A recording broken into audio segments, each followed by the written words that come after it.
Point है कि इसीलिए हमने कहा था कि एनसीईआरटी केवल प्रीलिम्स के लिए काम नहीं करता है, मेंस के लिए काम करता है। एक बहुत बड़ा पॉइंट हम लोगों ने पिछले सेशन में क्या देखा था, सीमित सरकार। यहीं से देखिए मेंस पॉइंट ऑफ व्यू से कितना इंपॉर्टेंट है एनसीईआरटी का, और सीधे एनसीईआरटी में ये दिया हुआ था, अभी हम लोग फिर देख लेंगे।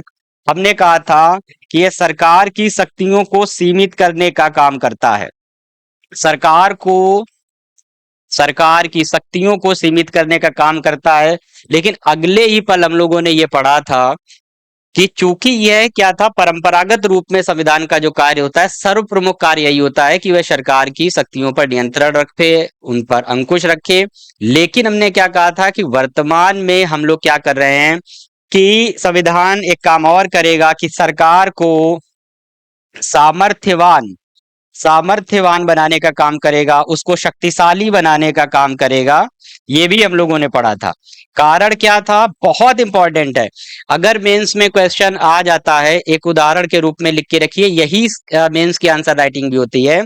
अगर मेंस में क्वेश्चन, यूपीएससी मेंस में अगर क्वेश्चन ये रख देता है कि संविधान स्पष्ट कीजिए कि भारतीय संविधान एक गतिशील तंत्र के रूप में कार्य करता है, यानी डायनेमिक इंस्ट्रूमेंट के रूप में काम करता है, क्योंकि यह ना केवल अपने परंपरागत कर्तव्य यानी कि सरकार की शक्तियों को नियंत्रित करने का कार्य करता है, बल्कि वर्तमान की आवश्यकताओं को पूर्ति करने के लिए वह सरकार को शक्तिशाली और सामर्थ्यवान बनाने का भी काम करता है, ताकि वह लोगों की जरूरतों और आवश्यकताओं की पूर्ति कर सके। कितना बेहतरीन क्वेश्चन बनेगा, ये मेंस का क्वेश्चन है। एनसीईआरटी की लाइंस जो दी थी पिछले सेशन में है, अभी हम लोग उसको फिर से देखेंगे, तो ये केवल बताने का उद्देश्य है कि एक ही साथ दो बातें हो रही हैं। इसी को कहते हैं एनालिसिस करना, इसी को कहते हैं विश्लेषण करना, कि टॉपिक एक ही है और एक ही जो हम लोग देख रहे हैं कि किसकी बात हो रही है, केवल संविधान की बात हो रही है। संविधान दोनों कार्य करता है, लेकिन दोनों का कॉन्स्टिट्यूशन है, ये दोनों काम करता है। लिमिटेड गवर्नमेंट की यहाँ पे बात हो रही है, यहाँ पे एम्पावर्ड द गवर्नमेंट हो रहा है। दोनों कार्य करेगा, दोनों एक दूसरे को देखने पर लग रहा है कि विरोधाभासी हैं, लेकिन ये सिर्फ विश्लेषण का कमाल होता है अगर ऑप्शन में आएगा, और ये आ चुका है। आएगा नहीं, सीमित सरकार वाला क्वेश्चन यूपीएससी प्रीलिम्स में पूछ चुका है। अब हो सकता है भविष्य में इस तरीके का क्वेश्चन वो रखे कि ये क्या ये विरोधाभासी है, और हम लोग कहां से देखेंगे, पुराने संविधान दो काम करते थे। क्या काम करते थे, जैसे कि हमने क्वेश्चन यूपीएससी में अभी क्वेश्चन पूछा गया था 2017 में प्रीलिम्स में, कि संविधानवाद का अर्थ क्या है, सरकार की शक्तियों को नियंत्रित करना, यानी लिमिटेड गवर्नमेंट। अब हम उसी को पक्ष में, इसी को कहते हैं, ये प्रीलिम्स और मेंस के कॉन्सेप्ट में अंतर आ जाता है।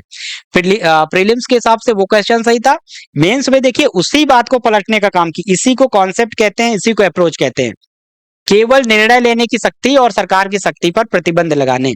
लेकिन अब हम लोग क्या कह रहे हैं कि सरकार को इतना समर्थ और शक्तिशाली, ये देखिए, बनाना पड़ेगा कि वह लक्ष्य को प्राप्त करने के लिए, ये क्या है, also have to enable and empower the government to positive take positive। मतलब क्या है, भारत जैसे देश में बहुत बड़ी संख्या में वंचित, डिप्राइव्ड जो पीपल रहते हैं, वंचित लोग हैं, पिछड़े लोग हैं, गरीब लोग हैं।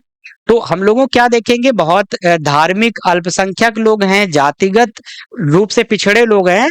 तो सरकार पर लिमिटेशन नहीं, मतलब अब हम लोग यही चीज पॉलिटी में मुख्य रहती है, समानता दो अर्थों में होती है। एक समानता हम लोग एग्जाम्पल के रूप में देखेंगे, मान लीजिए ये खिड़की बनी हुई है, सबसे एग्जाम्पल देखना है, ये खिड़की बनी हुई है, एक बच्चे की हाइट हम लोग देखेंगे इतनी है, एक बच्चे की हाइट इतनी है। अब इस खिड़की से झांकना है, तो इसमें क्या किया जा रहा है, इसको इतना ऊंचा स्टूल दे दिया गया, मान लीजिए इसको इतना स्टूल, तो ये इस खिड़की से बाहर झांक ले रहा है, तो ये इस पर खड़े होकर झांका। अब हम लोगों को समानता क्या कहती, समानता दो अर्थों में, निगेटिव और पॉजिटिव। एक समानता यह है कि इसको भी इतना ही बड़ा स्टूल दे दिया जाए, लेकिन वो वहां तक पहुंच ही नहीं पाएगा, खिड़की तक बाहर का दृश्य देखने के लिए, ये बात हो जाएगी। अब सकारात्मक पॉजिटिव जो इक्वालिटी होती, समानता क्या होगी, इस व्यक्ति को भी इतना अवसर दिया जाए, इतनी अपॉर्चुनिटी दी जाए, ये व्यक्ति भी इस खिड़की से बाहर झांक सके, इसका स्टूल जो है इसकी तुलना में ऊंचा दिया जाएगा, ताकि ये भी देख ले। तो ये समानता का अर्थ होता है। और ये एक तरीके से थोड़ा सा ये टिपिकल लगेगा कि ये कॉन्सेप्चुअल रूप में हम लोग क्या देखें, समानता ये होनी चाहिए कि दोनों को बराबर स्टूल दिया गया, दोनों को बराबर प्लेटफॉर्म दिया गया, लेकिन इन चूंकि दोनों की परिस्थिति में अंतर था, दोनों की सिचुएशंस में अंतर था, दोनों के पर्यावरण में उसके वातावरण में अंतर था, तो सकारात्मक क्या है कि इसको थोड़ा सा मोटिवेट करने का काम किया जाएगा, वंचित वर्ग यही कहा जा रहा है। अब इसको अगर दोनों को समान अवसर देना है तो इसको ये दिया जाएगा, तो ये भेदभाव हो गया, इस व्यक्ति को इससे ऊंचा स्टूल दिया जा रहा है, एक तरीके से क्या हो गया, ये भेदभाव हो गया। लेकिन सामाजिक दृष्टिकोण से हम लोग क्या देखेंगे, ये पॉजिटिव बात हो गई, क्योंकि दोनों को अवसर प्रदान किया गया, ये होती है। और ये कब होगी, बहुत बड़ा पॉइंट है, इसीलिए कहते हैं कि मेंस भी एनसीईआरटी से बाहर नहीं है। ये एक अप्रोच आपको देता है, सब कुछ प्रदान करेगा, अगर बहुत अच्छी समझ आपके अंदर यहाँ से विकसित होती चली। तो यहाँ क्या हम लोग देख रहे हैं कि ये वाली, अभी हमने क्या कहा, सरकार की सख्ती पर नियंत्रण। सामान्य तौर पर पहले जो परंपरा चली आ रही थी वो क्या थी कि सरकार का काम है इन दोनों के साथ समानता करना, तो ये बात ठीक थी। लेकिन हमने अभी कहा 20वीं शताब्दी में क्या किया जा रहा है, इन लोगों को, वंचित लोगों को, चाहे वह महिलाएं हों, जातिगत रूप से पिछड़े लोग हों, बच्चे हों, इनको समान अवसर पर पहुंचाने के लिए कुछ पॉजिटिव दिया जाएगा। आरक्षण टाइप की जो चीजें होती हैं वह इसी उद्देश्य के अंतर्गत लाई जाती है, उनको कुछ छूट इसीलिए दी जाती है ताकि सभी को समान अवसर दिया जाए। और यही बातें होती हैं, ये जो सकारात्मक अफर्मेटिव एक्शन इन्हीं को कहा जाता है।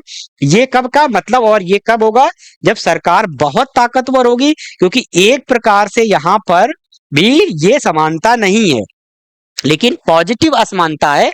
और ये सरकार कब कर पाएगी, जब सरकार ताकतवर होगी।